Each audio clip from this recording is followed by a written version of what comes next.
السلام عليكم ورحمة الله وبركاته.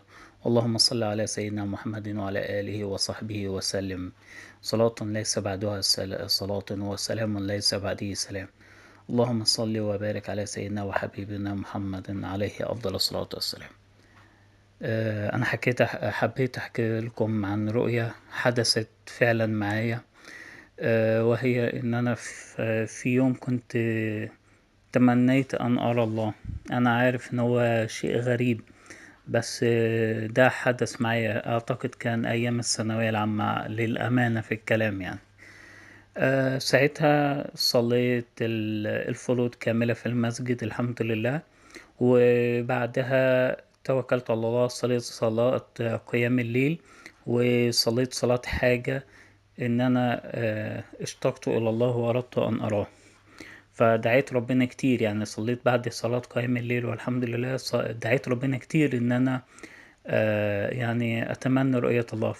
لان ربنا اكرمني بفضل وكرمه ان انا شفت سيدنا محمد عليه افضل الصلاة والسلام، وشفت سيدنا ابو بكر وسيدنا عمر بن الخطاب والحمد لله وسيدنا عثمان بن عفان. فالحمد لله ربنا اكرمني برؤية كبار الصحابة والنبي عليه افضل الصلاة والسلام، رضي الله عنهم جميعا وارضاهم. فبعدها نمت، وطبعا اتخذت السنن، قلت الأذكار النوم، ونمت على جنب الأيمن. السنة بالمعنى الكامل يعني، والحمد لله. فنمت وجدت ساعتها يعني بالظبط، يعني زي ما بقولكوا كده، ويعلم الله ان هو حقيقي، لا كلام زيادة ولا كلام نقص ولا كلام اشتغالات. نمت وجدت زي ما يكون قصاد ستارة كبيرة، لون زي إضاءة كبيرة جدا ما شفتش بقى في حياتي ولا هشوف زيها. نور جامد جدا جدا جدا. وخلف الستارة هاتف بيناديني بيقول لي: إذا أردت أن تراني حقا فاتبع حبيبي محمد عليه أفضل الصلاة والسلام. فبعدها نظرت يعني في وش اللي كان أمامي الستارة، والضوء كبير جدا منها، يعني بالعافية عين الواحد تشوفه.